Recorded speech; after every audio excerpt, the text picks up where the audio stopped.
লিখছে দেখো, আমার আল্লাহর কাছে শুধু তওবা করো ভাই, জীবনটুকু থাকতে শুধু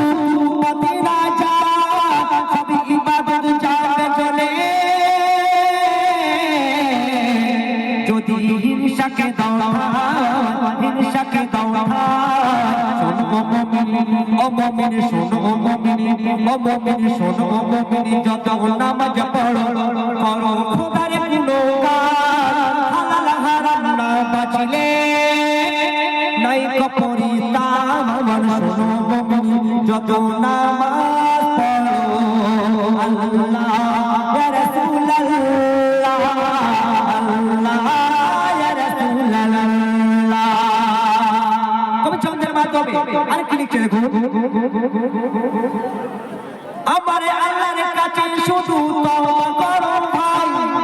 আমার আল্লাহর কাছে সবাই তওবা করো ভাই,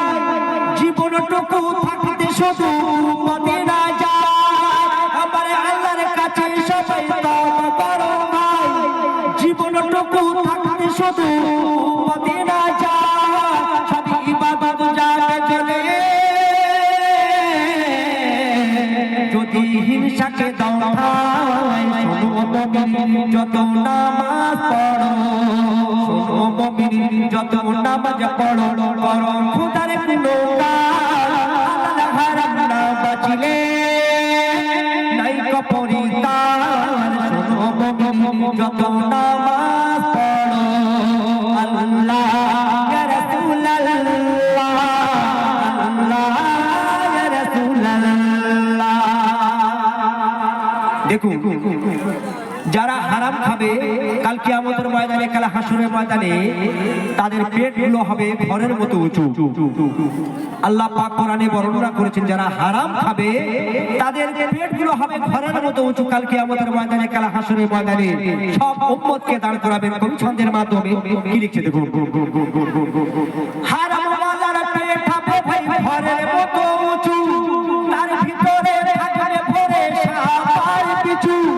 হারাম ওয়ালার পেট হবে ভাই ঘরের মতো উঁচু, তার ভিতরে থাকবে ভরে সাপার পিছু, বর্ষের মতো করবে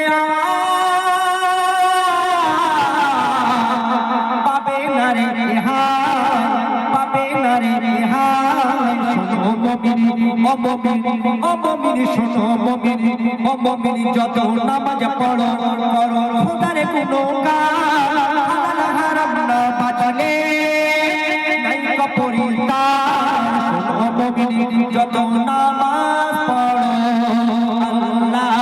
ইয়া রাসূলুল্লাহ, আল্লাহ ইয়া রাসূলুল্লাহ, শোনো মুমিন যত নামাজ পড়ো করো খোদার গুণগান, হালাল হারাম না বাঁচলে